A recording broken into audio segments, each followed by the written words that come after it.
Happy New Year, ladies and gentlemen. I'm getting ahead of myself. And welcome back to Tailosive Tech live on YouTube. Happy to hear from all of you. Seems like we shouldn't have to wait too much longer for Apple's brand new product category to finally be launched.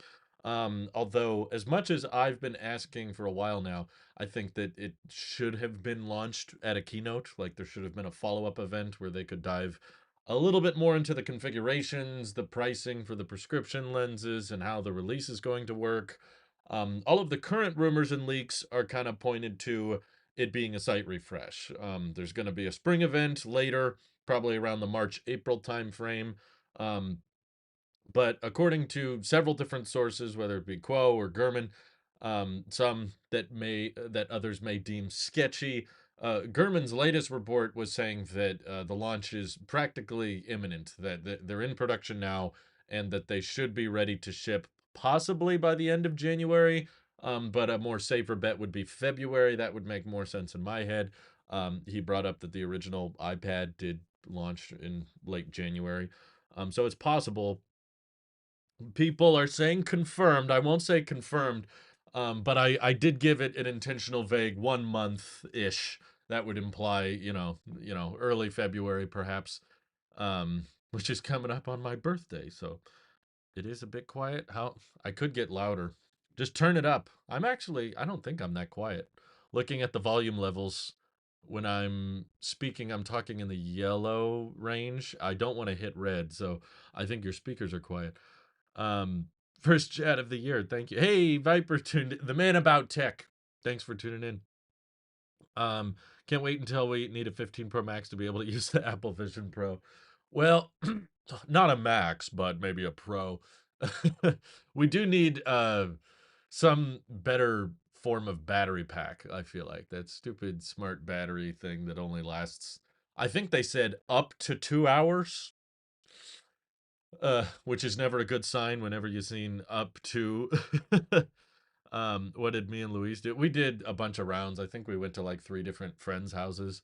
We stayed up till midnight. And if you were paying attention on Twitter or YouTube, you know I was up because right at midnight, at least in my time zone, is when I updated all the artworks. I guess I haven't uploaded a new tech video yet, but there's a new intro. If you guys really ask nicely, I can just show you the new intro on the live stream. Or if you'd rather watch it via edited video, that's fine too. What would be your ideal Vision Pro accessory? Ooh, that's a good question. $3,500 Apple gift card. No. Um, I don't know. I have a big list of Vision OS use cases I could think of for the future. It's kind of I think the spatial computing market, or the concept of passively wearing AR, VR headset, whatever you want to call it, is kind of, I think it'll be a very slow build. I think that there's potential for it to be a pretty large market. I don't think it's going to replace the smartphone personally, but I also don't think just because it won't replace the smartphone, that means it can't be a big deal. I think it has the potential to be disruptive, but similar to all Apple products, the first generation is usually not the most disruptive. It's usually after 3 or 4 generations they really find their sweet spot and they find a way to um, mainstream things. So I'm excited to see kind of the follow up generations that get cheaper and that kind of stuff. Um, my AirPods Max is quiet somehow. Uh-oh, maybe he needs a new one. Hasiel says, Happy New Year. My ex got suspended for impersonating. Oh, what? Submitted an appeal and I'm waiting to hear back. Keep me posted about that. I don't know if you have another account, or yeah, let me know what happens with that. That sucks. I'm sorry to hear that. That's too short for up to 2 hours. Let's see. I want to buy one and put it in my closet for 2 decades. I wouldn't recommend it if you're looking for a collector's item, or if you're looking to put money away so that you can make more money on it on the future. Tech products is not the best way to do that. The stock market would be much more proven and much more reliable in that regard. I mean, collectibles are kind of random. It's not like every single brand new Apple product, new in the box, is super collectible. Um, I mean, there's some items that become very popular like that. Of course, everyone thinks of the iPhone as like, oh, wow, there's one still sealed in the box, launch day iPhone that you can find unopened. But do you see too many people doing that with the original iPad or the original Apple Watch? You might, they might have a little bit of a collector's item value to it, but if you're looking for the next couple years a return on your investment, it's definitely not. It's going to be used, and I think that it's important to keep in mind Apple Vision Pro will forever be the worst Apple headset. It's only going to get better from here on out, right? I've heard that even with the Vision Pro having an external battery, it's still very heavy on your head. So maybe for now, the 2 hour battery is a blessing in disguise. Yeah, I was looking up pictures of it from patently Apple that were showcasing the head strap potentially helping with that, the strap that goes over the top. I was actually, one of the things we did on New Year's Eve, I hung out with some of our friends from Puerto Rico that were visiting, and they had a Quest headset. So I was trying that out, and it was cool. I got to play around with the external monitor things. I'm not convinced I would necessarily use it all that much, but I don't know. Maybe I need to use it for an extended period. I was just kind of like at a party playing games with it and that kind of thing. But still, it's getting my head into gear. I'm trying to remind myself, okay, Apple Focus channel, biggest, probably most interesting thing going on in Apple in recent history. Everything outside of Apple Vision Pro is just like legal talk. It's just like the EU is going to force this, or the US government is going to force this. And it's just like, okay, Apple Watches are banned, USB-C is enforced, okay, yada, yada. As far as like things that Apple is actively doing, Vision Pro is probably the most interesting thing. So I don't have a lot of ownership experience, or I haven't, I don't think I've reviewed hardly any VR headsets on this channel. So I'm debating if I should get more into that space now that Apple's getting more into that space. If I did discover that I really enjoyed having a 3 monitor setup, or a big monitor setup that I could take with me, because I do travel a lot, I am far more likely to get a Quest 3 simply because of the price. But Apple Vision Pro would probably be the better overall experience. I'm really not looking into them for gaming. I'm not a big gamer in the first place, but um do I think Apple will allow you to use Anker's 26,800 milliamp hour battery pack with it? I don't know enough about that battery pack specifically, but I believe the requirement is going to be how much the Type-C port can output. So that sounds like a big battery. I would assume that could output quite a bit, but I think Apple Vision Pro is going to be, from what I gather, a fairly power-hungry headset. I don't think it's something you could just plug into your iPhone and have your iPhone give enough power to. Because the iPhone 15 series can only output about 5 watts from its USB-C port. And your MacBook, with its Type-C ports, it can accept a very fast charge. It can accept up to like 100 watts, I think, via Type-C. Via MagSafe, it can do 140 watts. But what it can output, I believe, is limited to about 18 or 20 watts or something like that. And I don't think Vision Pro can run. I really don't think it's enough. If you consider that there's a M2 chip in there, and we know how power hungry an M2 chip can be, couple that, it's not just an M2, it's also the R1 chip stitching together all of your environments. And then you have 2 of these state-of-the-art displays that have never really been shipped in a mass market product before, micro OLED. And they're very high resolution. It's like 4K per eye. And you have all of these cameras and LiDAR stitching together all this stuff, simultaneously eye tracking going on. I wouldn't be shocked if Apple Vision Pro is more of like a 40, 50, maybe 60 watt power consumption for like general usage. It's got to do hand tracking, eye tracking, displaying all of that, and capturing your surroundings at the same time. Plus, it's got that lenticular OLED display on the outside that's showing your eyes.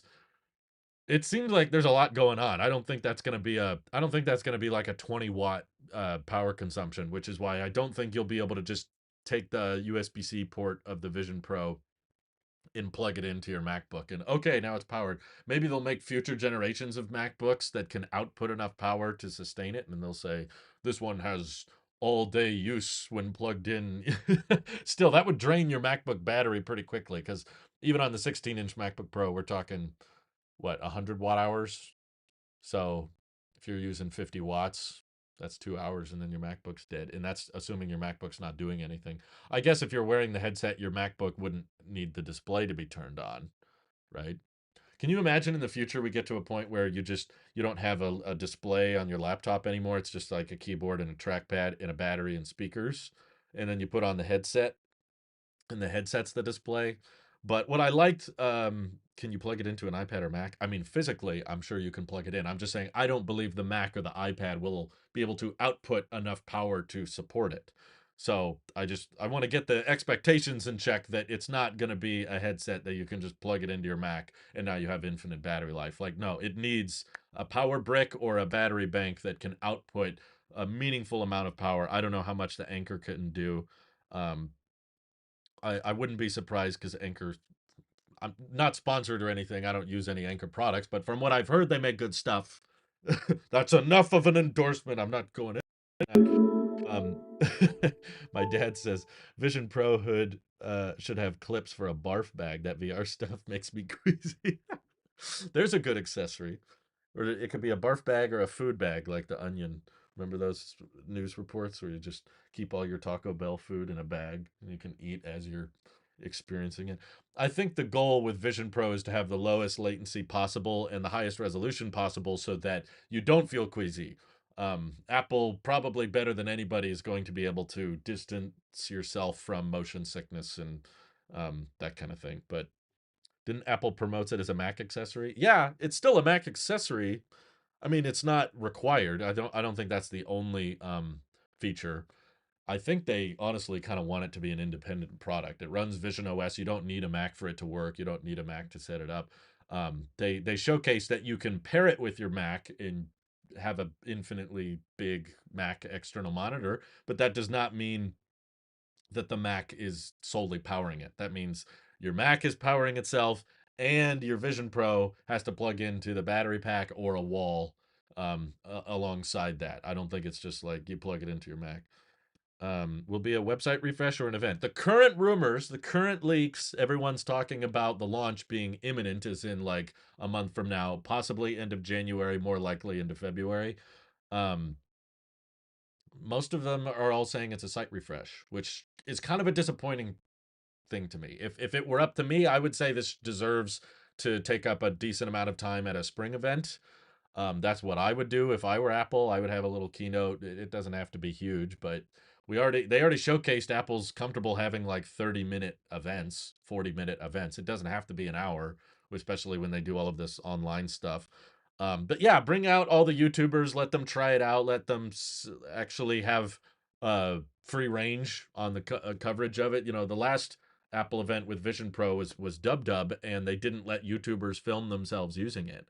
I'd say invite all the YouTubers out, let them try it, let them film it, you know, no questions asked, show off the EyeSight displays and let people film themselves using it. Hopefully Vision OS has a decent system built in so you can screen record, because the more I was thinking about reviewing, you know, the Quest 3 or the Apple Vision Pro, the more I realized this is going to be a hard product to make content out of. You know, this is going to be hard to cover, because if I did a live unboxing, like if I with this exact setup, if I just did a live unboxing, it's not going to be like unboxing a phone where I'm like, here's the box, I take it out, and then I peel the screen off and I set it up and I show you how it works, and here's the camera, here's the features.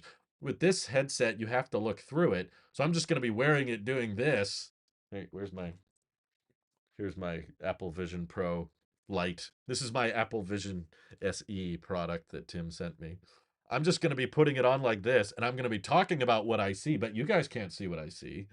As far as I'm aware, there won't be a way to like AirPlay my point of view to the Mac and then capture that so I can live stream it for all of you. So it's going to be a fairly complicated product to market, which is why I don't think it's going to take off that quickly. I think it'll be a slow burn. That, and of course the price. Um, I don't think you can get rid of the queasiness. The queasiness is based on person to person guts reaction. I don't think that's entirely true. I think there is something to latency, when you put on something and your eyes are covered with a display. If the latency is off, or the cameras aren't perfectly in sync, or you get distorted. There's a certain amount of queasiness that can come from uncalibrated VR experience, and there's ways to alleviate that. Um, AJ, sorry for missing that. You've been a member for 16 months. Thank you for your support. He said Journal app not exists on any iPads. Vision Pro? Are we still talking about the Journal app? Did that thing happen? I don't know. You can AirPlay it to iPhone and iPad for sure. It's already in settings. Okay, but that doesn't help me. I need to find out more about that because it's harder to live stream my phone display. Um, Kind of similar with headphones, you can't replicate sound quality. That's true. You can basically only talk about how it sounds on video. Um, they surely use the spring event for this and to add more time for extra supply. It would make sense to me to push it to a spring event, but I'm just telling you, Mark Gurman has gotten a lot of things right over the past year, particularly when it comes to timelines, if it's especially a soon timeline. It's probably less accurate when he's talking 6 months out, when he's talking about here's what Apple's going to do 8, 9 months from now. But if you're talking about this is what Apple's going to do in the next couple weeks, those reports tend to be a lot more accurate. I believe there were several points where he provided the exact date of the event, and they ended up being exactly right. So I would feel irresponsible saying everybody's wrong. I don't trust those guys. I don't trust the rumors. I don't trust the leakers. Apple's going to do what I think they're going to do. That seems a little arrogant. So I'm just telling you what the rumors are saying. I'm disappointed by it. Maybe Apple doesn't feel too confident about the product, which is why they don't want to have another event and they would rather just do a site refresh because then they don't have to issue as many public statements or answer as many questions. Um, but as far as we know, I'm pretty sure it's a site refresh. Let's see. Speaking of M2 chip, HomePod first gen launched February 2018 with the A8, despite the A11 Bionic being the latest A series chip at the time. I think Apple knows M2 is capable enough for what it needs. Oh, are you talking about my theory that they'll switch the Vision Pro to M3?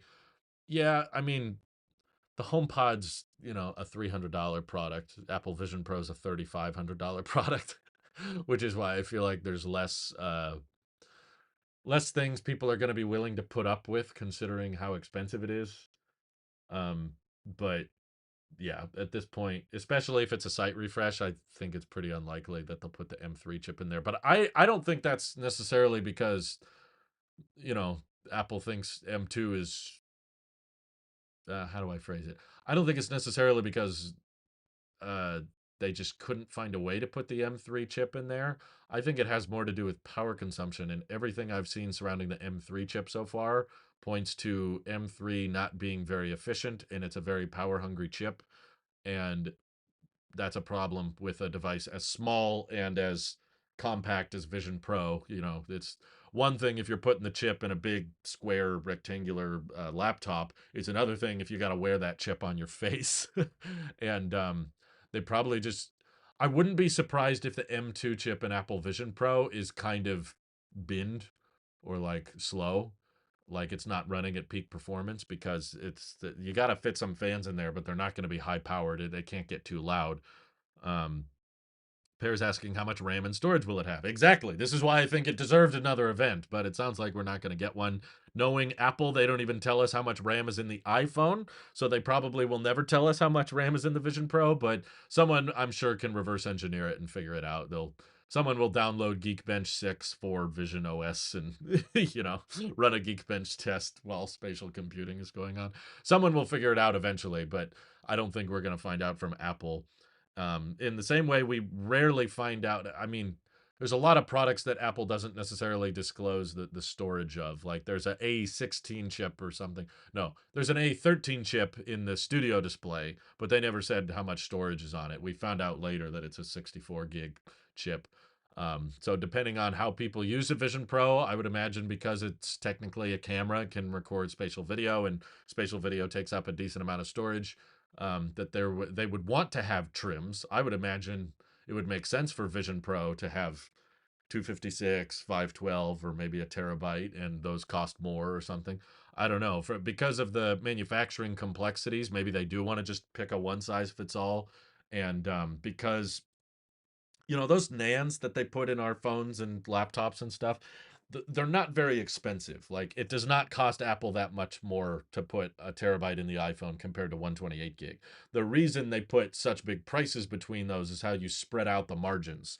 So you can start your entry level iPhone at a lower price because you'll make up for those lower margins over on the 1 terabyte option, which costs almost the same amount as the 128 gig option, but they charged you an extra $500 for it. So that they spread out the margins across models, which is not unique to Apple. All companies do this. Samsung does this. Microsoft does. Everybody does that. It's a very, very traditional thing, which is, yeah, kind of what Jacob is getting to the point with, because I'm taking too long to explain this.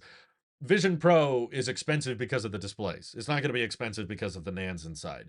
So to help justify that high price, it probably would make a lot of sense to just ship it with a terabyte, maybe 16 or 18 or whatever gigs of RAM, because those components are very, very cheap. And if you're selling a $3,500 product, it doesn't really matter.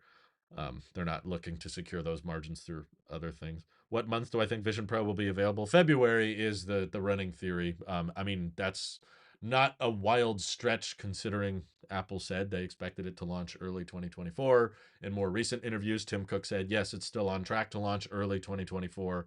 And now the fairly reputable analysts and leakers are claiming that it's going to be ready around February slash maybe early January. So that rough time frame, that's why the title of the streams give it kind of vague, 1 month away. Please include what the EyeSight display tastes like when you lick it. I don't think I should lick it, especially if I'm not keeping it. I.e., end of month, we get a date for pre-order later in the quarter. Oh yeah, that's a good. Maybe the rumors will be more of a notice of pre-order announcement. Yeah, that would make more sense. But I wonder if the earlier reports are accurate about Vision Pro being like by appointment only, like they don't ship it to you, like you have to get it at the Apple store. If that ends up being true, I don't think there would be a traditional pre-order process. I think maybe you schedule an appointment for one. Maybe you still pre-order, but they just don't have an option to ship. It's like, okay, you want to pre-order, where do you want to pick it up? And then you have to pick a location. Um, Currently jump starting my dad's car and typing in the chat at the same time. That's impressive. Um, yeah, Hawkeye was saying that. I don't even know if it's necessarily just for setting up your prescription. It could also just be for the uh, calibration of the headset. I know that there's different sizes for the headband because we all have different sized heads, and the eyes, the displays have to move a little bit to adjust to your eye position. So there might be some accessories that they want to make sure fit you before you actually buy it. And unlike AirPods Pro, which are pretty cheap, they just include 3 4 different sizes for your ear tips. But the Vision Pro is a bit bigger and a bit more complicated with the head attachments, and they're probably not cheap. So they're not going to just include 3 different sizes. They're going to make sure that the size you get fits you and you don't get any additional sizes. Um, it's better that they don't subsidize it. Otherwise, they'd make losses and might change direction too fast if it doesn't sell well. I don't think we'll have good data on how well this product can potentially sell because from everything we know, the production is very low. That they don't have a lot of high volume production ready for this headset, which is partially why I think they're limiting it to just the United States. It's not going to be available anywhere else, and there's a decent chance that they sell out of every single one they make, and then you don't really know if how much potential demand there is for it. Do I think Vision Pro headbands will come in different colors? If so, do I think they'll be on par with Quest 3 color band prices? I don't even know it. Probably not, knowing Apple. I don't think they'll be on par with anything Quest 3 related. But my guess would be not with the first generation. I think it's already complicated enough. They probably don't want to complicate it further with more color options for the bands. But in future generations, I guess they could. But I mean, you don't even see it when you're wearing it, right? So I don't think it's as important as a fashion piece as a Apple Watch band, which you see a lot and interact with a lot. But there could be different sizes based on different head shapes or different headbands that are more comfortable depending on what they're made of. I'd be curious if third parties started making stuff like that. Um, yeah, the Quest 3 though is just so much cheaper. which makes me feel like, yes, I know that everybody's going to want to compare Apple Vision Pro to the Quest 3, but they really don't have much overlap, in my opinion. Um, I'm sure the prescription lenses cost more, but we don't know how much more. Um, how do you think it'll be to get an in-store demo? Within the first couple weeks, probably pretty hard because a lot of people are going to want to do it all at the same time, especially those who are tech content creators or journalists.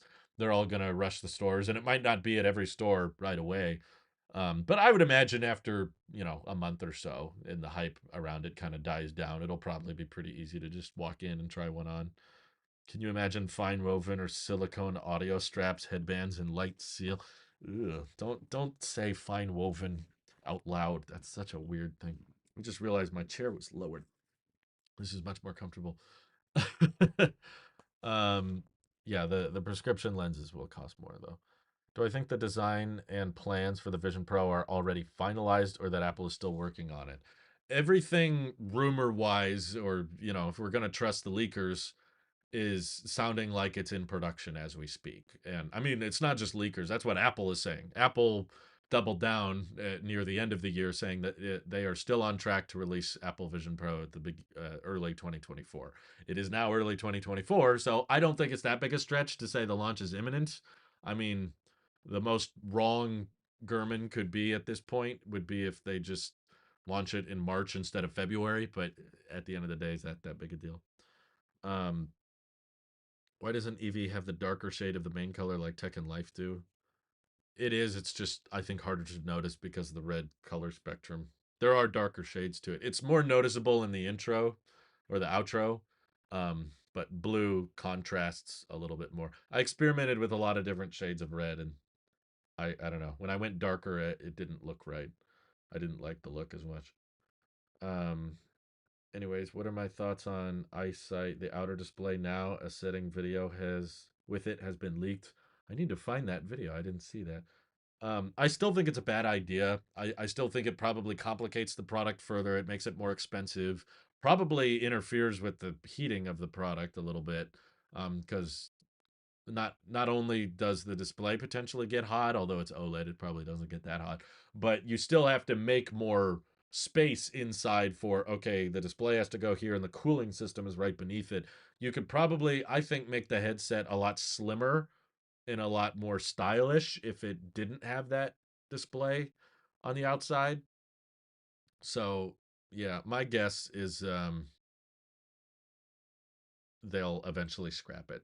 I think that's like the first thing to go, because Apple is probably going to release this product and look for a lot of feedback. It's the first generation, and that's usually when you get some of the weirder decisions that they quickly change in the next generation because there's just a lot of what do you call it? Unanimous feedback from the community that just says this is dumb, this doesn't need to be there.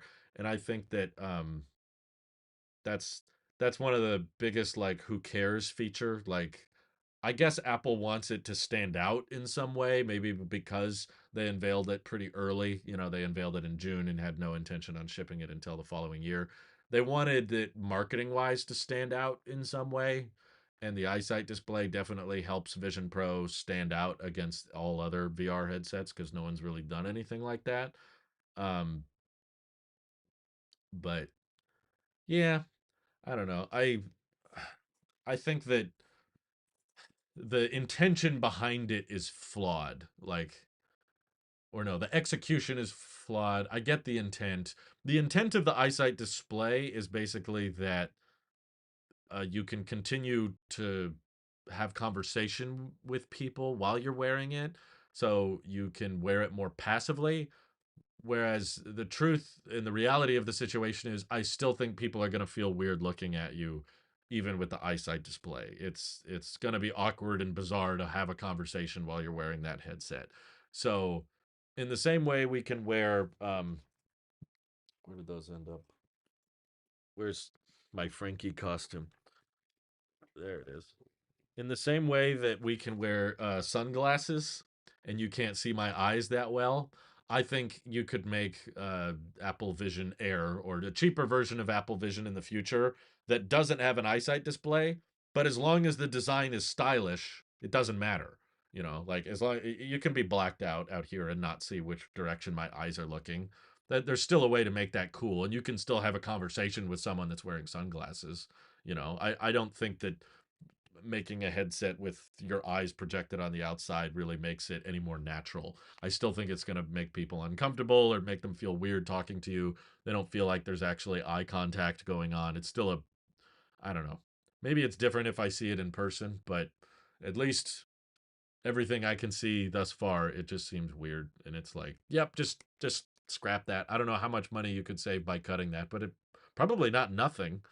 I would imagine you could probably shave off like $500 if you dropped a, because the way they talked about it, it sounds rather complicated. It doesn't sound like a cheap technology. It's a lenticular curved display, which has never really been done before, which means the perspective, the rendering changes based on where the person is standing.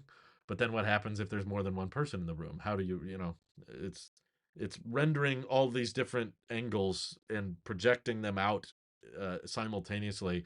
That's got to eat into your battery life, and if you're wearing it by yourself, no one's even gonna see it anyway. So what's the point? I would just take that out. Um, it definitely won't be on the cheaper models, but they added it just to have a difference in the future. I think long term they'll scrap it, even on the pro models. I don't think it'll stay. Um, the digital eyes just means that people will pay less attention to other people in the room, just like with headphones having transparency mode. I don't think it's the same thing though, because the EyeSight display is more for others. It's not for you.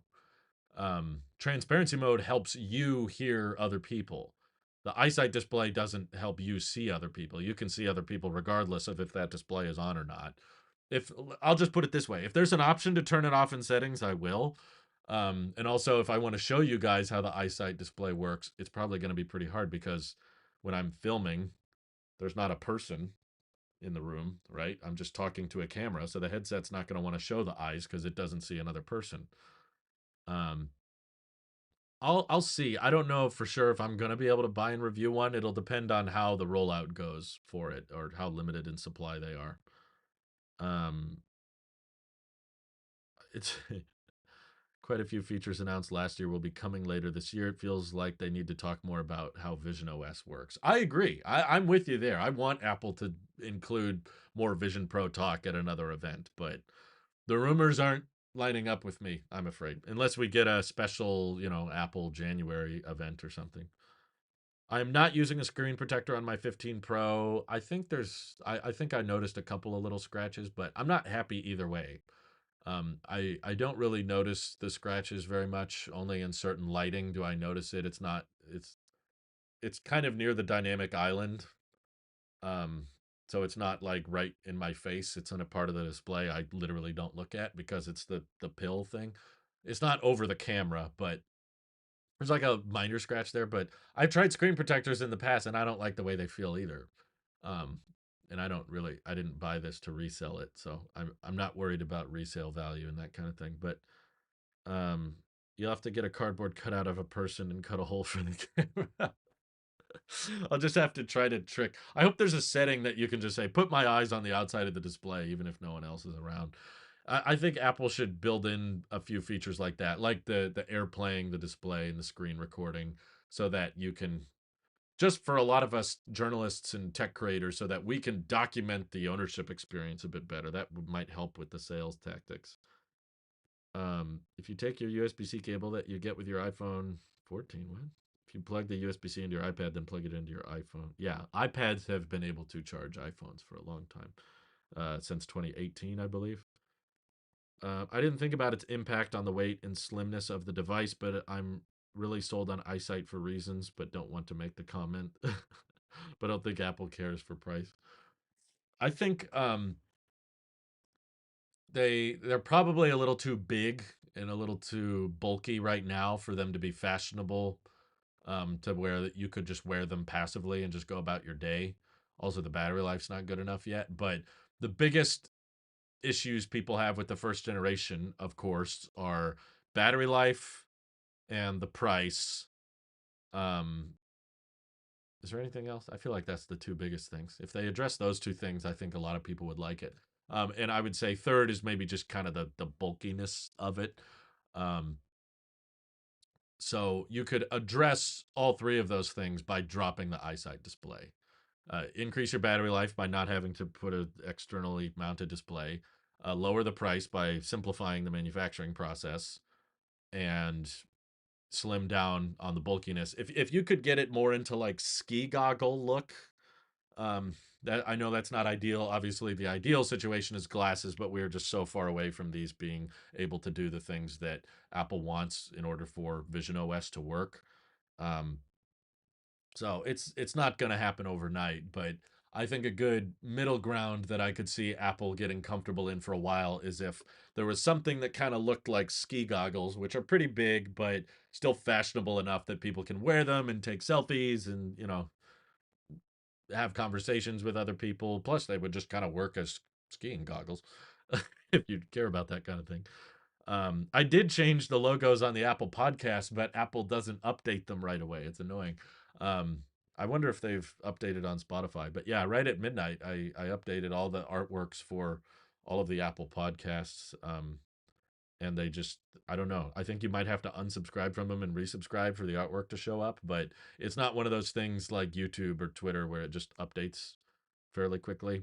Actually, updating my profile picture for the Tailosive Tech YouTube channel took way longer than EV and Life and the podcast channels. Those updated like that, but I think it was something to do with YouTube didn't want me to do it from mobile. I think because Tailosive Tech is a verified account and EV and the other channels aren't. So because Tailosive Tech was verified, I tried to update the profile picture from my phone and it was like, nope, can't do it. Wouldn't do it. So I had to get on a desktop and prove to YouTube that I am who I say I am. And then they updated it, but it was weird that they made it a little bit harder. Anyway, um, what would be the best app to chat with you? Thinking of upgrading membership? I'm on Twitter a lot, so if anybody wants to reach me, Twitter is the best way to do it. Does Louise still use an Apple Watch? Yes, she does. Um, yeah, it's not in here, so she's wearing it at the moment. Still a Series 3 though, and she has no interest in getting a new one. The actual Vision Pro hardware is very slim. Most of the bulk is the face padding. Yeah, but every ounce counts. We can't minimize face padding all that much, but you can minimize the actual headset portion of it. The slimmer the better. For the podcast or live stream, would you use the virtual face? Um, I don't know. I'll have to see if it's possible, and I'll have to eyeball it.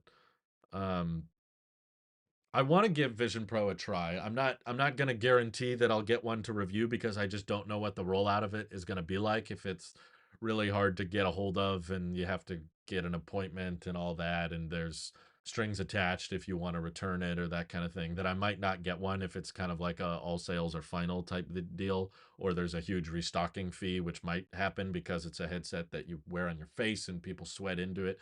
I don't know. I don't have enough information to say with confidence that I'm definitely gonna review one, but I would like to experience it for sure. Everybody talking about the eye tracking and the hand tracking and the pass through being so immersive and so cool. I want to know if it's true what everyone's saying or if it's overblown.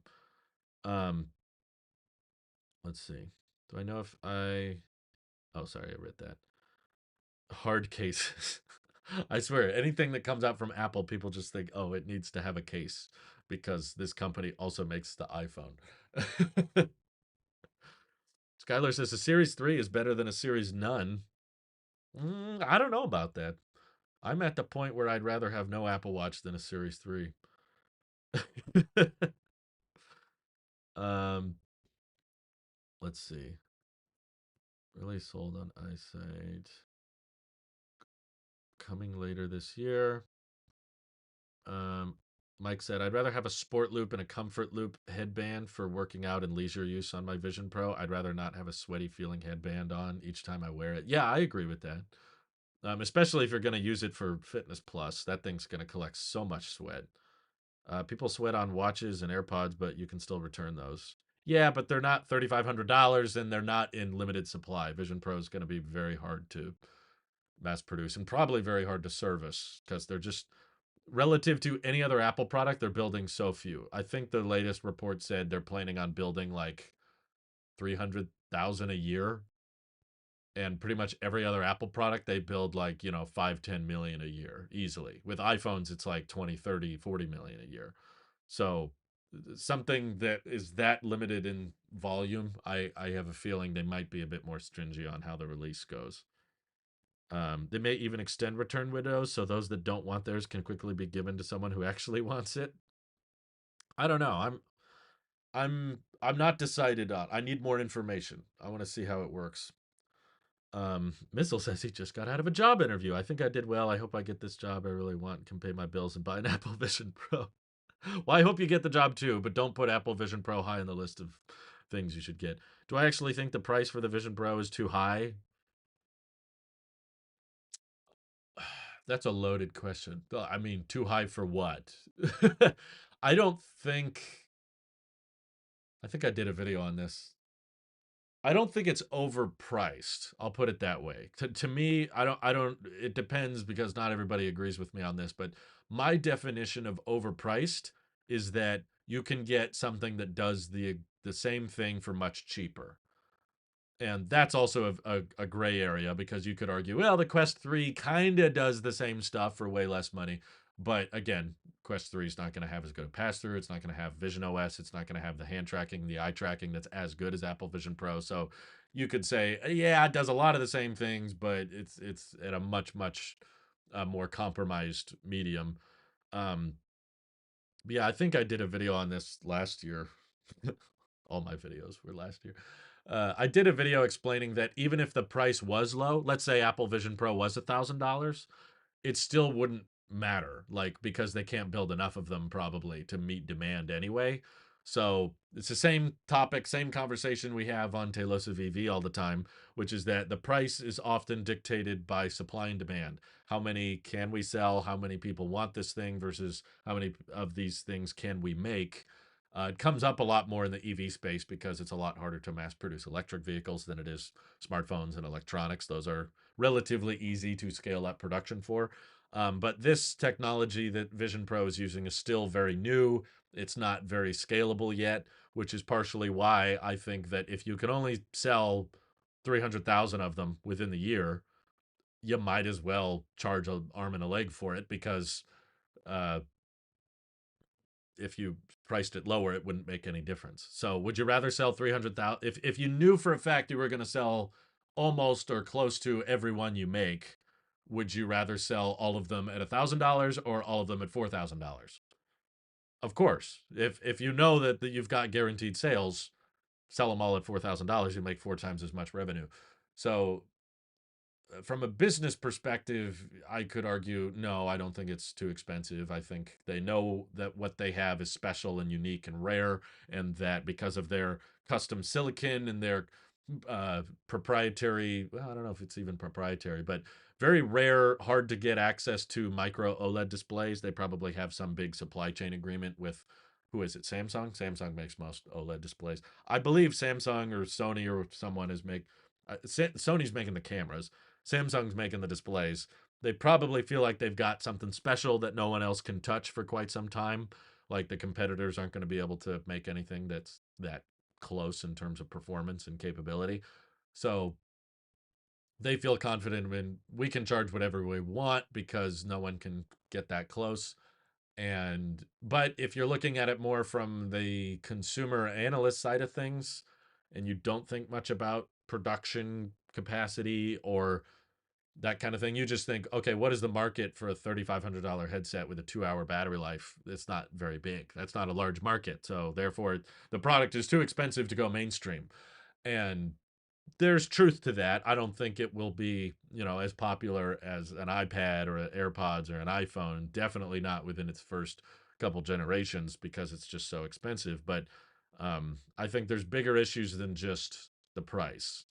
Like the tech, essentially in its current form, it can't be built at scale anyway, and the mainstream uses for it as like a I don't know, device you wear passively, like a device you wear as commonly as an Apple Watch. The tech isn't ready for that yet, so it kind of has to be somewhat niche in its first generation, because we can't make a pair of goggles or a pair of glasses that can do everything Apple wants it to do and sell it at a low price yet. It's just the tech doesn't it's not there. With 300,000 units at $3,500, that's a $1 billion return before profits. I could see why they need it in that high return R&D costs. Yeah, Apple usually doesn't like to sell things at a loss. That's true. Um, I think it's too early to tell whether Vision Pro is overpriced. We have to wait and see how good the product is to really know. Yeah, I agree. It's probably too soon. I mean, I can look at the specs and basically just say, okay, nothing else is really like this on the market. Um, so that's in one way I look at it and just can tell you, no, it's not overpriced. It might be kind of niche. It's just kind of expensive. It's a very expensive product category that Apple's kind of carving out for themselves. Um, if they're in limited supply, you'll be lucky if you get one because you could probably resell it for more. Yeah, that's called scalping, and I wouldn't recommend it. I wouldn't scalp it personally. But the longer you wait, the greater the likelihood that you're not going to be able to. If you get one of the very first ones, you'll have a pretty high likelihood, and there's a long wait time if you wanted to order a new one. Maybe you can sell one for a profit, but I don't think it'll be by much. Maybe you sell it for 100, $200 more. But I mean, do you think there's going to be a lot of people out there that are willing to spend $4,000 on a used Apple Vision Pro when they could just wait a month or two to get a new one? I don't think so. I don't think it'll flip in the long term for very much. Maybe in the short term, if you're trying to sell it within the first week of having it, or you keep it in the box. But again, there's better ways to make a buck. Don't scalp people. It's not worth it. YJ Choi says Vision Pro Ultra, made for scuba diving, marathon running, and mountain climbing, available with alpine trail and ocean headband options. You're onto something there. I feel like they're goggles, right? iPhone wasn't water resistant in its first couple generations. iPhone wasn't water resistant until the iPhone 7, which was almost 10 years after the first generation. But just this is why I have a big list on my computer of just like Vision OS use cases in the future. Not something the first generation Vision Pro could do, but future generation. There's a lot more room for improvement, which is why I'm kind of excited about the future of Vision OS devices. I'm not that excited about the first generation because there's not much you can do with it, but in the same way, the original iPhone was very, very limited compared to the iPhones we have today. But there was so much room for improvement. Now there's not a ton of room for improvement on smartphones and watches and tablets and stuff. We've kind of all figured out, okay, here's how you can make the best possible camera, the best possible display with the best possible battery life given this form factor. Now every year we just have refinement, slightly better battery, slightly better camera, slightly new buttons, slightly different port. Everything's just iterations on what we already have. Whereas Vision Pro, there can be a lot of improvements and developments on it that open up entire new use cases, including stuff like imagine if you had a Vision Pro headset that was water resistant, that was, like an Apple Watch, and you could actually take it underwater. You could see very clearly, you could record videos. Vision OS would technically even work underwater.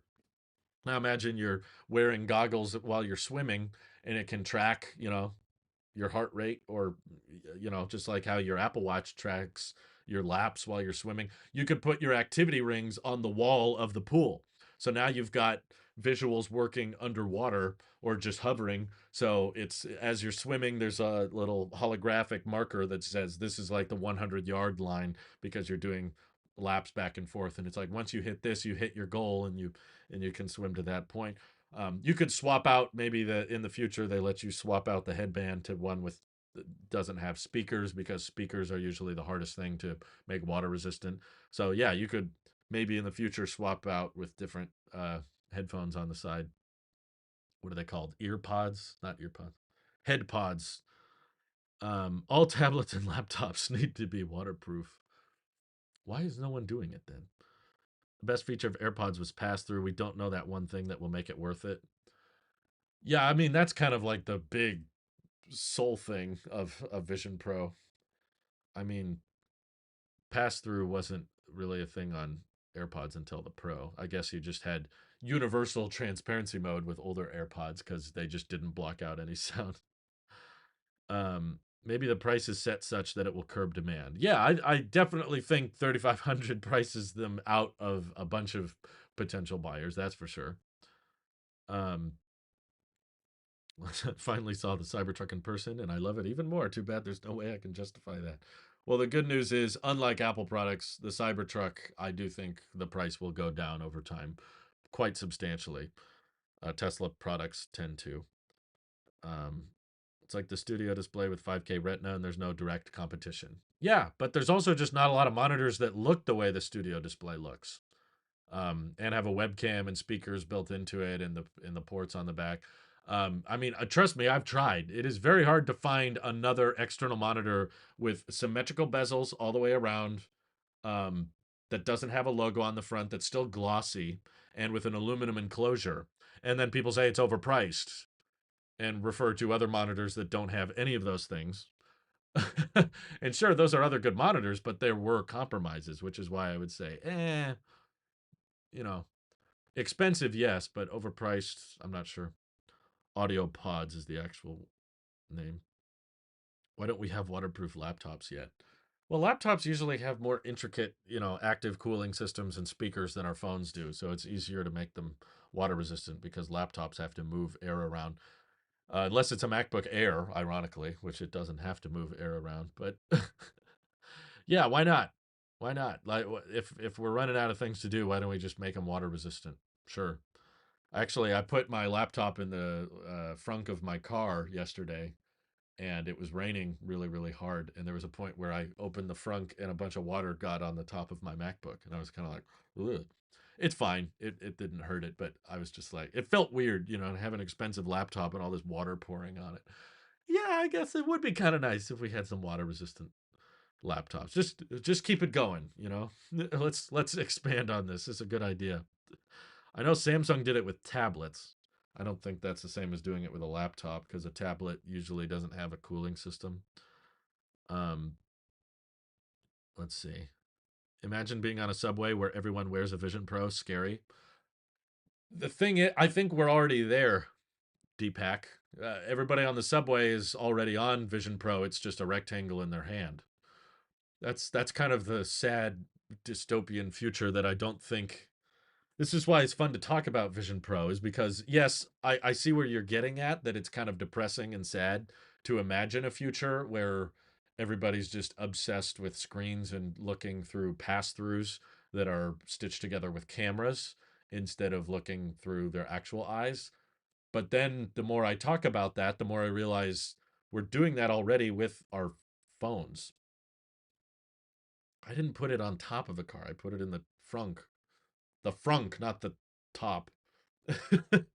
It's a storage area. There's like a little trunk, and it's locked and you can't break into it, unlike the trunk. If I put my laptop in the trunk of my car, someone could technically break the window, open the second row latch, and then grab the laptop. If I put it in the front, they can't open it. Um, unless they take a crowbar to it or something. But the thing is, we're all so attached to our screens already. We're just not wearing them yet. We're holding them. And the question, I guess, about the future of Vision Pro and Vision OS devices is like, are we gonna get to a point where we're no longer holding our displays, we're instead wearing our displays? It's it's a weird looking future, but in actuality, it's really not all that different from what we're already doing. Smartphones are the only thing we fear getting scratched to the point we wrap them. You speak for yourself. I'd rather have scratches than a screen protector. That's the weird future I'm living in. Using Vision Pro as snorkeling goggles to get into fish coral in real time would be awesome until you're looking at some clownfish and Vision Pro detects a barracuda suddenly. That'd be cool. You know how, oh, there you go. Apple Photos, it has the little information icon when you take a picture of a plant or something. It says info and then it'll tell you more information about that object. When you're scuba diving with your Vision Pro, it identifies the fish. It tells you more about the fish or the coral and tells you where you are, that kind of thing. I see way too many people driving with AirPods in. Oh, yeah. Very common. That's my point. We're already obsessed with this virtual connected world of social media and how we come across via our Instagram posts or our tweets or our YouTube videos. That's already a thing. The spatial computing is just an extension of that. It just makes it a little bit more immersive. It starts pushing the boundaries of our virtual content beyond the black mirror. I think that's the way I described it. The black mirror is just another way of saying screen. You know, your TV when it's off is just this big black mirror, and now we have tiny black mirrors that we keep in our pockets and turn on and watch videos, text people, email people, get work done, take pictures, take videos, and maybe that's just kind of moving to this. Again, I don't think this will kill the need for a phone, but I do think it will change the way we use our phone in the same way that the phone didn't kill the laptop, but it did kill the needs for laptops. It was now like, okay, you don't just get a laptop to watch videos or um, send emails. Now, if you want a laptop, it's usually because you want to do a little bit something more. Because for the basic stuff like web browsing or texting or email, you just use your phone for that anyway. Um, let's see. Vision Pro and Vision Air should be analyzed different. I don't think Vision Pro will compete with the iPhone for this decade, but the Vision Air could. Vision Pro is meant for stationary use at home or in the office. I think the phone will still have an advantage in regards to pricing, battery life, and camera. I don't see a future where the a head-mounted accessory ever replaces what I'm doing right now couldn't be done with Vision Pro. I put out my phone, I mounted it to the wall, and I talked to it. If you're having a group FaceTime call, it's just not going to work with those headsets. I don't see that whole, I'm gonna stitch your face together in FaceTime thing. It's just uncanny valley. And if you're taking a selfie with a group of people, that's gonna be much, much harder to do if you have to like take the headset off and hold it out like here. I think that a phone is just infinitely more practical and efficient. Very easy to get a phone battery to last all day. It's going to be very, very hard to get a Vision Pro or a Vision Air headset to last all day. We're probably decades away from that, honestly. And everybody carrying around big battery banks everywhere, I don't think is going to happen either. Um, but I do think that the headsets could change the way we use our phones in a lot of ways, to where if you're just browsing social media, you don't grab the phone. And you tend to start grabbing the phone more for if you need to take a picture or you need to scan a QR code. I can think of a lot of rewards programs and services. Do you think everybody's going to want to Apple Pay with their headset on? Hold on, let me pay for the. You have to like dock your glasses, like NFC payments and stuff like that. Also, typing, I think objectively will always be easier with a phone. You just like you twiddle your thumbs together. That's going to be pretty easy. Doing that with eye tracking, QWERT. Well, I don't know. I think that's going to be a little bit weirder. Maybe I just need to get used to it, but I don't personally see it replacing the typing experience that phones offer. But quick browsing of things, reading the news, watching videos, especially a lot of people watching short form vertical content. I could see that. You just open the TikTok app on Vision Pro, and now the TikTok fills the whole room instead of just a little rectangle, and now you can just scroll through it like this. You could do it laying down. Um, Maybe iPad use cases, even if you want to draw now, you don't need to be confined to a tablet. You could draw on just a big desk and it will remember. The Apple Pencil could be connected. We have a USB-C Apple Pencil now.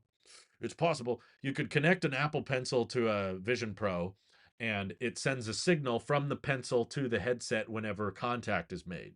So it makes a mental note on where to map and where to draw. So you could have these huge canvases you could draw on walls and stuff and lift them and save them as PNGs and send. There's different use cases. I don't see it necessarily killing off the phone, but it could change the use case of the phone in the same way that the phone didn't kill the laptop. Black Mirror TV show is so good. It's hit and miss. Every episode is different, which is why I have a hard time saying every episode is good, but there are some amazing, really, really good Black Mirror episodes that I love. And there's also some really crappy ones that are very skippable. Yeah. Humans are visual creatures. Vision Pro will become a bridge between real world and personal world. Yeah, I think that's what Tim would say about it, which is why the long-term vision is more interesting to me than the first generation. Because the first generation product, I think we can all agree, is not that great. It's not that great of value. I mean, it's a window of what to come, but I wish more people could. You know how AI is trained on samples. I wish if we're all being our own little Dolly twos in our brains, trying to use our imagination for the future of products, and use all of Apple's existing products as training data for your own neural net training, right? Like, look at the first iPhone. Now look at the most recent one. Look at all the changes. Look at all the design tweaks and use cases that came along there. Look at the first iPad. Look at the last iPad. Oh, wait, nothing changed. Don't look. That's a bad example. Okay, first Apple Watch, latest Apple Watch. Look at all the improvements. Look at all the changes made there. Okay, now look at the first generation Apple Vision Pro and try to fill in the blank for what that will look like in another 5, 10 years. And I think it gets really interesting. I think that's the more captivating part, is like the future could be staring us in the face and we don't know it. Um, it's possible it's another big flop. It's possible it doesn't really go anywhere. Um, it could be another HomePod, or it could be another iPhone, as in disruptive technology that eventually goes mainstream. But it's usually not all at once. The original iPhone didn't have multitasking. It didn't have an app store. You couldn't even rearrange the apps on the home screen on the first iPhone. And there wasn't even a front facing camera. So FaceTime, that was not even a thing. There was no app store, you know. So if you just only looked at that original iPhone and didn't try to extrapolate on the potential use cases in the future that it could gain and how it could improve, you would probably, like a lot of people did, look at the first iPhone and just go, eh, I don't get it. Not that big a deal. Too expensive. Not very good. It's cheaper to get a flip phone, or it's cheaper to get a Blackberry, whatever. And this has happened in Apple's history many, many times. Pretty much every major Apple product starts with a lot of skepticism and a lot of doubt, which is why I don't want to be too quick to write off the technology. It doesn't mean that it's all going to be proven with the first generation. Again, I kind of just like reminding people that the first generation doesn't really matter all that much. The first iPhone was in many ways not that great. It was kind of inferior than to other smartphones that were available at the time, and it was expensive, and there were a lot of limitations. It was not like a knock out of the park product, but it's easy to look back on now as, oh yeah, this was the first, this was the beginning of an era, but that was not how it was looked at the time. So we need a Cyber Vision Pro that's cold steel and bulletproof. I went to In and Out with Vision Pro, and you wouldn't believe what happened. The pickles are too dang thick. I don't know. I think In and Out might be a little. Maybe my In and Out's bad, but I've been disappointed the last few times I've gone to In and Out. I hate to say it. If the pickles are thicker than the patty, it's something's wrong. Um, Pocket keyboards like Blackberries will come back with AR headsets. That'd be interesting. No, I just there's a big gap here. You know, if we look at iPhones, honestly, I know some people are probably using the mentality of, okay, Vision Pro is the first generation, so it's $3,500. But over time, technology gets cheaper, right? Not always, not necessarily. Um, the original iPhone with a contract was $500. If you bought it unlocked, I think it was hard to get unlocked, but if you did buy it unlocked, it was like $700, $800. And there's been inflation since then, sure, but still, now the average price of a smartphone is still around 800, at least for an iPhone, around 800, but a lot of people are spending way more than that. You know, they get their Pros and their Pro Maxes and are easily spending 1,100, $1,200 on their phone.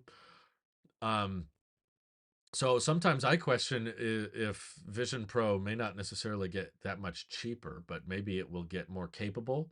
And if it gets to the point where it's kind of the last display you'll ever need, it's your TV, it's your Mac, it's your phone, it's your watch. Maybe it gets the gesture thing down. You just turn your wrist and it plants Watch OS on your arm. Might reach a point where it's like, well, how much would all of those devices cost separately? if all of those devices separately ends up costing $2,500, $3,000, then maybe spending around that much on a headset isn't that crazy. Instead of having a bunch of separate devices that work well together, you just have one device that kind of powers everything, and you just have keyboard and mouse connected to them, or you know, uh, camera, phone connected to them. Um, it could morph the way we use our tech quite a bit. Apple is having to get into technologies where you have to look a little silly using it. Well, that's not new. Everybody thought AirPods looked silly. I remember that very clearly. I thought AirPods were the coolest thing when they first came out. I was, deep in my Apple sheep years where I was young and didn't really have much money to spend on anything other than technology. If I could have, I would have told myself to start investing when I was much younger because there's so many advantages to investing when you're young. But I wasn't smart enough, so I just all I wanted to buy was Apple products. And when those AirPods came out, I was already buying wireless headphones before that, and they were never as good as the Apple EarPods, but those weren't wireless. So I was just like, yes, perfect. These are great. But so many people were like, these are ridiculous. They're so expensive. You got to charge them. You're going to lose them. Those little sticks are hanging out of your ear. That looks ridiculous. Nobody's going to buy those. And now they're, big enough to be their own separate company that would be in the S&P 500. It's huge, huge market, but very much ridiculed, and everyone said you looked silly when they first came out. So that's that's not a new concept in my opinion to me. I remember my dad saying when the first iPhone came out, he thought it was ridiculous because you were going to have to put this flat sheet of glass against your face.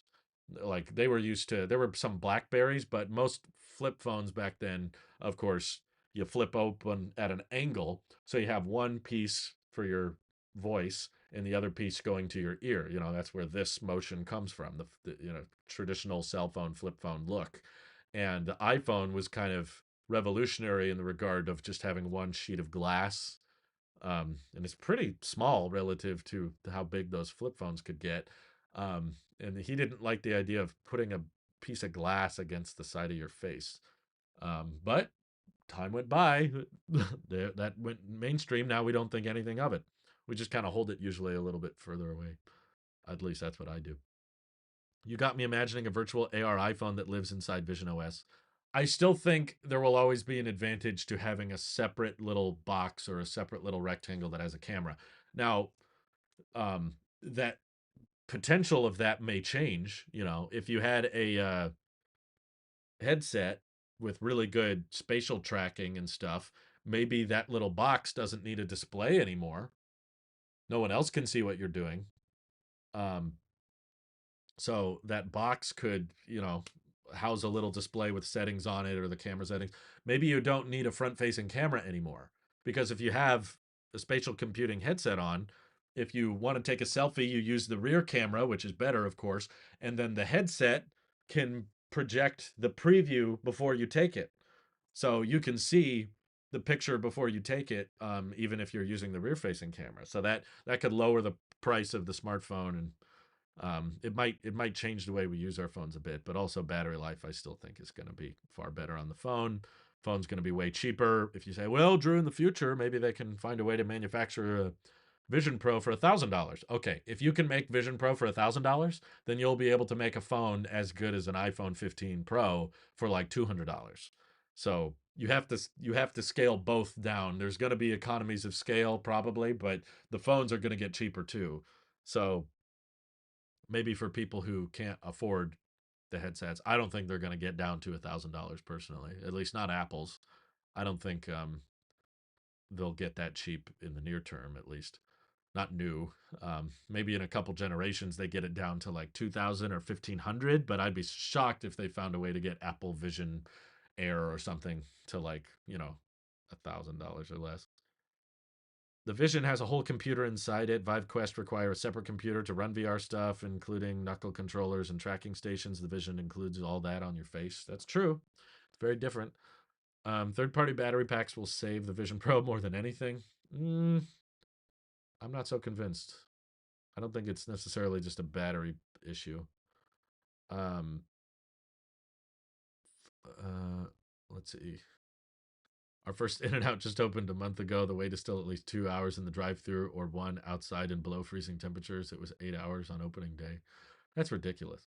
Mine always has a huge line, but then if you go inside, there's no line. You can order right away. Um, true, the Apple tax is 90%. 2000 for Vision becomes cheaper than getting other headsets. Um, Depends on the headset. I think Quest is probably one of the more popular ones. That doesn't require another computer, and that's $500. But that's more of like, I think The Verge put it that way. The Quest 3 is like a mid-range Android phone that sits on your face. Apple Vision Pro is like having a MacBook that sits on your face. It's like totally different computational performance. Um, but the software capability can kind of be a deal maker or breaker. You know, it'd be kind of neat if they put more and more powerful silicon in that thing so that I could just open Final Cut, connect a keyboard and mouse to it, and edit my videos straight off of the headset. But I don't think the tech is ready for that yet, and neither is the software. Because as far as I can tell, all of the apps that run on Vision OS are pretty much just iPad apps. Ah, not iPad. Just let me boot into Mac OS, please. Vision Pro needs Mac OS. But also, I have a really great Mac anyway, so I'm more likely to just, if I do get to check out Vision Pro, I will just cast my Mac display to the headset. But then there's other issues with that, like how good is the frame rate? Is it pretty low latency? What's the experience like? Is it comparable? Is it annoying? Is it laggy? There's different, knowing Apple and how seamless they can make things, I'm guessing it'll be a pretty nice experience, but it might not be perfect. Um, you have to run, don't you have to run the iPad version of Final Cut though?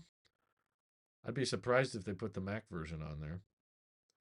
Yeah, I got to pay $5 a month with my $3,500 headset. Oh my god, I can't believe they were so lazy with their. Oh, don't get me started. Final Cut for iPad was a joke. It was embarrassing. I think Vision OS will be the least distinctive OS out of all Apple OSs compared to Windows and Android. Nothing will stand it out. Really? I was going to say it'd be the most distinctive because it only runs on Apple Vision Pro. It's probably going to have like insanely good eye tracking, insanely good hand tracking, and the best pass through that you could possibly get. Um, so I would say it's more distinctive just because there's nothing really like it. I feel like there's more and more similarities every year between macOS and Windows. The last time I looked at Windows 11, I was like, this reminds me of macOS. And then iOS and Android are just constantly copying each other all the time. But at least at this point, Google and Samsung don't really have much to compare with Vision Pro or Vision OS. Meta is probably the closest, and there's still a ton of differences there. Am I the only one who thinks Apple is going to put an M3 instead of an M2 chip inside? The rumors aren't pointing in my favor. I believed that for a long time, but now after seeing the M3 chip performance in the wild, I feel like it's probably too power hungry. And I don't think the M2 chip is really being fully maxed out. I think they needed a somewhat fast capable chip in there, but it didn't need to be anything fancy. That's why they didn't put in M2 Pro or M2 Max or anything. It still needs, power efficiency matters more, and they needed something a little bit better than an A series chip. Like a A17 Pro wasn't going to be enough, but a M2 would be. But I still don't think it was going to be at like, I don't think the M2 is going to be fully maxed out. Like if the A17 Pro chip is here and fully maxed out like high-end performance and the M2 chip is here, the needs of the Vision Pro is probably like here. It's in between. It needed more than what A17 could do, but it probably not fully maxed out M2. Um the Apple Watch version is $10 a month.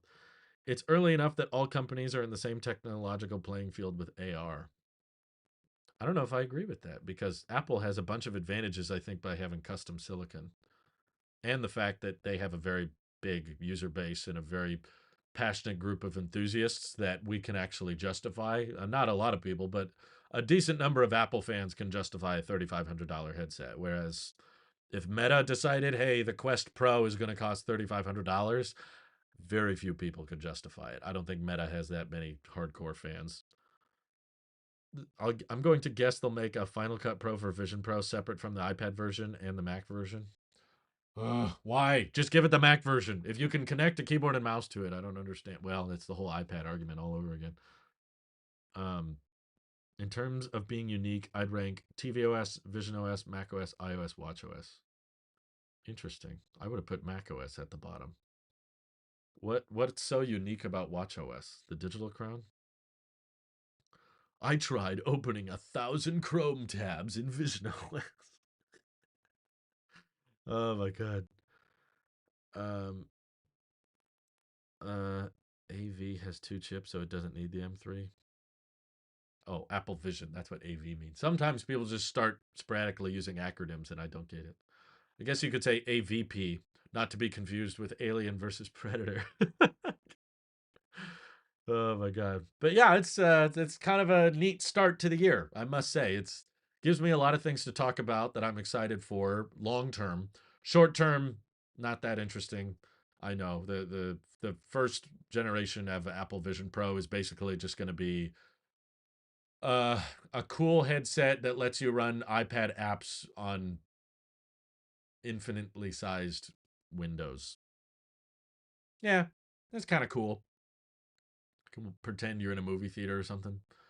Um, the pass through should be pretty impressive. The eye tracking and the hand tracking should be really good. Um, yeah, it'll be cool, but I don't think it'll be like this product is going to take over the world.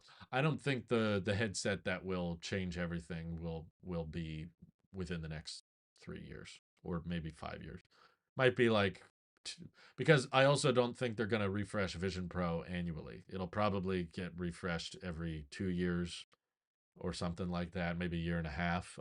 So the second generation might not be ready until midway through 2025, and then uh, the one after that might not be ready until 2027. So it's the third or fourth generation could easily be, uh, 7-8 years from now.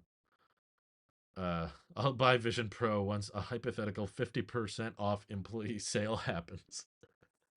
I will say if the main intention behind it is to use it as an external monitor, it does sound cheaper than Pro Display XDR, right? Think about it. Pro Display XDR, only 32 inches, 6K for both your eyes, and you can't take it anywhere. It's only 60 hertz. Apple Vision Pro, I believe, can get up to 100 hertz, depending on environment. Um, if not 100, it's like 90 hertz. I know it's over 60 hertz. It's micro OLED, so that sounds better than the stupid mini LED knockoff they put in the Pro Display XDR. And the Pro Display XDR is $6,000. Vision Pro is $3,500, and you can take it with you easily. It can run on battery power, not for very long, but it does have battery power, unlike the Pro Display XDR, which does not run on any kind of battery. Let's not get complicated. People bring up the generator thing. If you were cross shopping it with the Pro Display, I guess it's pretty good. I feel like you enjoy tech streams over EV. Your E streams are more educational and tech are more conversational, but you enjoy making EV videos over tech ones. That's an interesting observation. I feel like in general, I prefer EV everything. I prefer EV streams and EV videos, but that's interesting that I appear more like I'm enjoying myself. I enjoy all of this, by the way. It's just my job is a dream job thanks to your guys' generosity and support. Even the people who don't donate and just watch, you're helping me out a lot. But particularly the people who are supporting directly. Thank you, seriously, very much. It's great. It allows me to have a very flexible and fun job that we all get to just speculate together and talk about the future. Um, Not only can you bring it with you, you don't bring your laptop. It is the laptop and a monitor. Yeah, depending on what you do with it, yes. Um, there's a lot of things it probably can't do that my MacBook can do. But yeah, yeah, I'm excited to try it. I think it would be cool in the future if it was possible to be like, I'm going to go on a trip and only pack Vision Pro. Like, I'm not going to bring my. Oh, that sounds annoying. I just talked myself out of it. I was just thinking of like, could I go on a trip and in the future, maybe with a second generation or third generation Apple Vision Pro, could I just bring the headset, edit my videos off of that, record my videos off of that? That doesn't sound too bad. I can visualize the editing process. Like, okay, I put it on, I open Final Cut, and I use a keyboard and mouse via Bluetooth. But then I started picturing like, okay, when you get on the plane, you usually have to scan a QR code. And now I'm picturing how I'm going to scan a QR code without my phone. I don't know. I really struggle to see how it could replace my phone. I could visualize it replacing other things though. Like I could see it replacing the watch if the battery life on it was good enough. We could get to a point where you check the time, you get notifications as a little instead of a tap on your wrist and you look at the screen that way, instead you just get a little drop down menu and if you look at the notification then it expands and you can see the text message. Um, you can reply to it if you want. Or a MacBook instead of airdropping my, after I finish recording a video, I can airdrop the footage instead of to my Mac. I airdrop it to my headset and then I edit the video on the headset and I have a much bigger display than what my MacBook could have. Although, even then, I kind of got to admit it's nice to have a laptop because the keyboard and trackpad are all together. Whereas if you had a headset, you'd have to have something to power that and a battery for that and a plug for the laptop. Um, if I bring a Bluetooth keyboard and mouse, that's just I don't know. They don't travel as well together as a laptop, just keyboard and trackpad built together. I don't know. Apple Vision Pro has cameras on the outside, so it could scan the QR code. It's not you're not the one scanning the QR code. The airline has to scan you. You pull up a boarding pass on your phone. Your phone shows the QR code, and you have to scan it on a little system to get on the plane. It's the other way. Scanning, yeah, the Vision Pro can scan other QR codes very easily, but it can't scan. It can't give a QR code. Dylan White, thank you for 15 months of support. Do I know about the Tesla sub Easter egg? Yes, I do. I'm glad you discovered that. It had you cackling like a child. Odd but fair. Wow. Thank you for the super chat. Enjoy all of your technology perspectives. And it's always what made you stand out. EV, Apple, etc. Thank you, man. Seriously. I would do these live streams, by the way, even if nobody donated. It's just kind of fun to get your guys' perspective in real time. And this is kind of the new season of Apple we're heading into. So I figured this would be a cool live stream to kick off the year. Um, I bet they could make it show on the outside display. Yeah, but then you got to do this thing. You got to pull up the QR code on the outside display and okay, we need you to board the plane. You got to just I don't know. I think that would be gimmicky and stupid. Also, the EyeSight display looks like a little bit blurry to me, which wouldn't be good for QR codes. I can imagine the Vision showing the QR code on the front, so you lean down as if you're kissing it. I don't know. There's some. I've flown a lot this year.